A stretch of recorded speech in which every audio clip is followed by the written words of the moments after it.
Weather! You remember line from the commercial? Weather! Where did it go? Weather! I think I'm going to do that now. That's going to be my thing. I'm just going to do a line from whatever movie I'm reviewing. And that's how I'm going to start all these movie reviews. But anyway, Ant-Man and the Wasp. Gonna adjust my light a bit. That's better. Ant-Man and the Wasp. It was alright. It wasn't neither good nor bad. It was somewhere in the middle. As far as I rank all these Marvel movies, I'd probably put Ant-Man and the Wasp like near the bottom, because I did have a lot of problems with it. The film was funny as hell. Like the scene in the school where Ant-Man like is shrunk down to a kiddie size. That's fucking hilarious. That was the best scene in the whole movie. And the action scenes are very good. It's just the plot, the characterization of the villains, and most of what gets us to those cool action scenes and the funny stuff is a bit bland and forgettable. So I actually I think that this movie is very similar to Guardians 2 in the respect where Guardians 2 had these gold people, like these gold villains, and they were at the start of the movie. They provided like this big action set piece at the start of the film, and then they keep popping up like at random points later on in the film, and they come in at the final action set piece, and they kind of don't need to be there. It's similar with this film, where they have this one gangster who keeps popping up at random points in the film and gets involved in the final action set piece. He doesn't really need to be there. He could have just been like at the start of the film and forgotten about. But no, he keeps on coming in as just an excuse to have some cool action set pieces. The idea of shrinking and growing things in the film is very good, and it's done in a very good way. Most of the cool stuff is shown in the trailer, which I'm not really a fan of why they show all of the cool stuff in the trailer.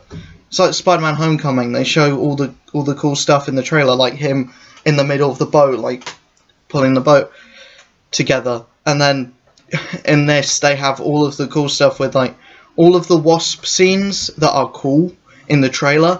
Those are all of the Wasp scenes that are cool in the film.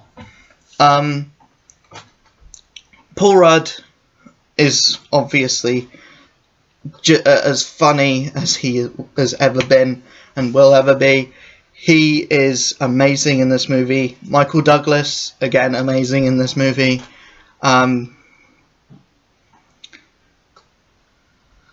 Whoever plays Hope Van Dyne is good as well. They could have done a bit more with Janet.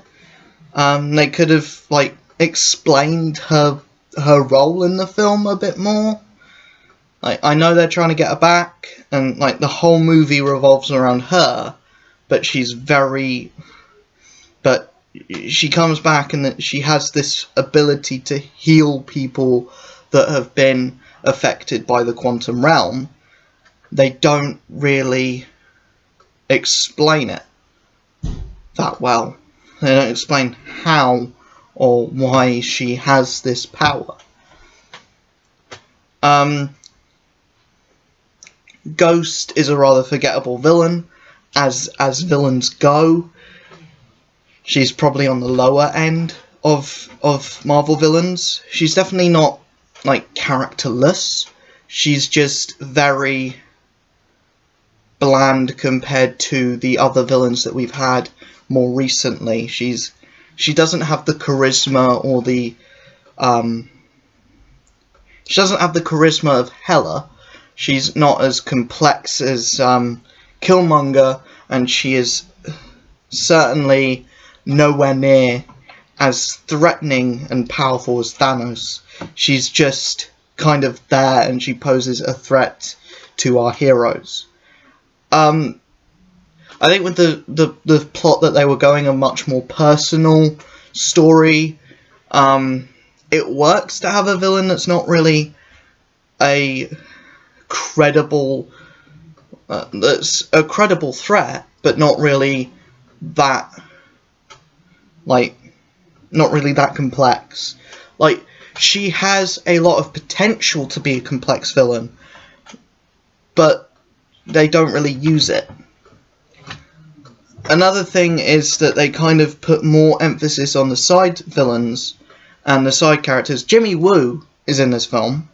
He is a police officer, where I thought he was supposed to be a SHIELD agent, but he's a police officer in this.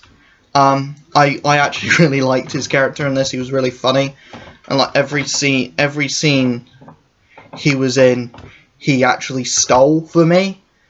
I think he was like the breakout character of this film. The scenes in the quantum realm, I think this has been like a trend for Marvel movies as of late.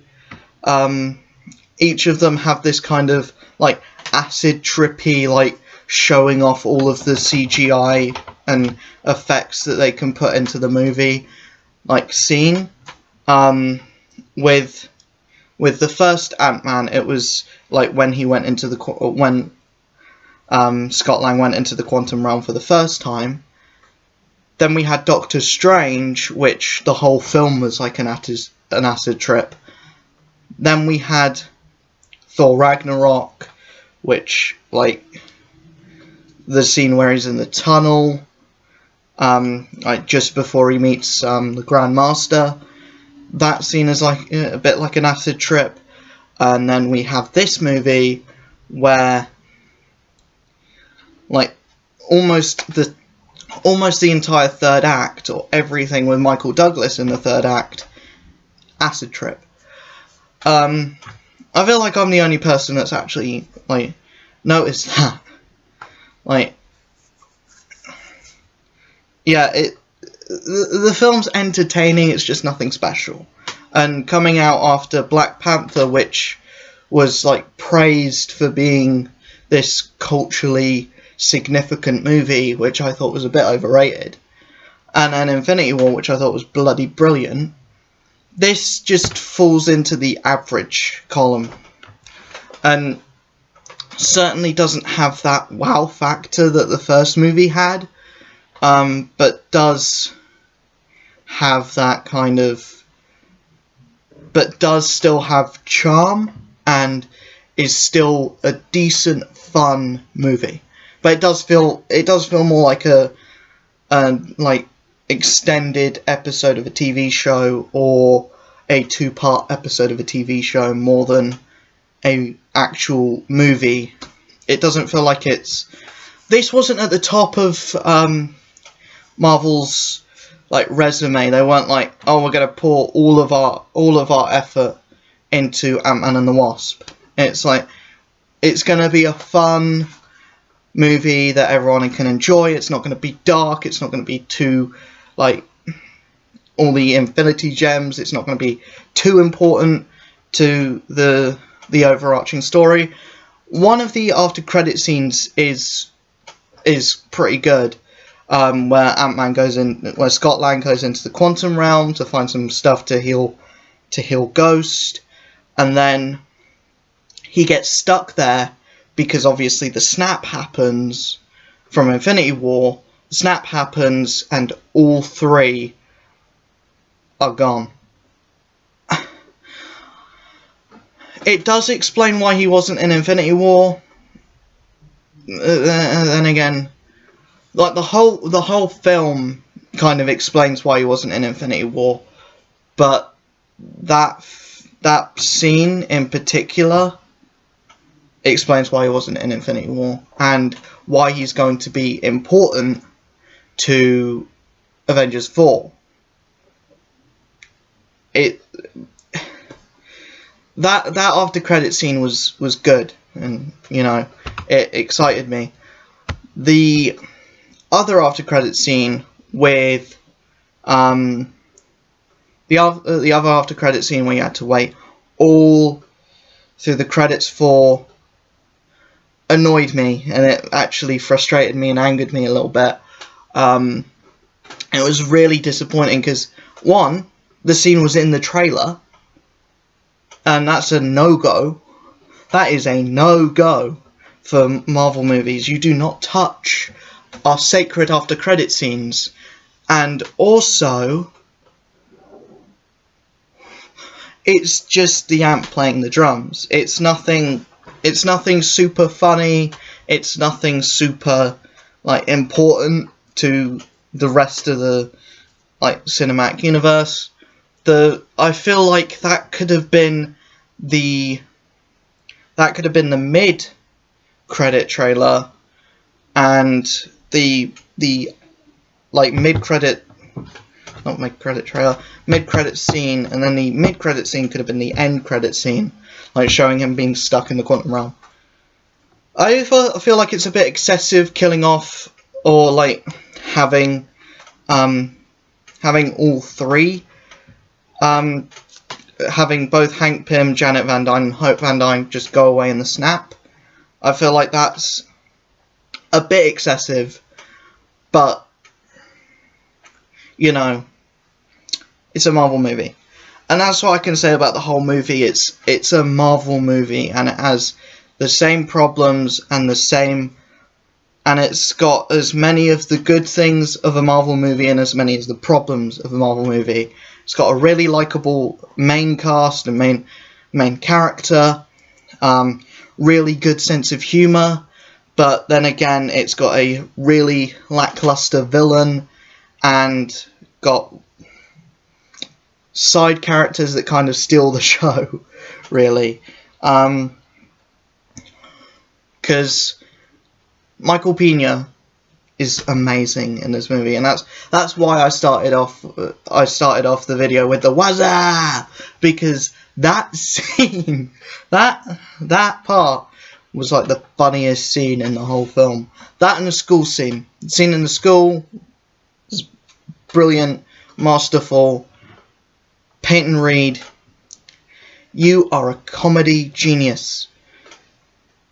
Not as much of a comedy genius as Taika Waititi, who, just saying Marvel, anyone who works with Marvel, like Kevin Feige or anyone, is watching this video, which probably not, but if anyone is watching this video from Marvel, any of the high-ups at Marvel watching this, if you don't re-put, what's-his-face, James Gunn, onto Guardians 3, hire Taika Waititi. He needs to do more films. He needs to do more movies. Come on, he made Ragnarok as great as it was.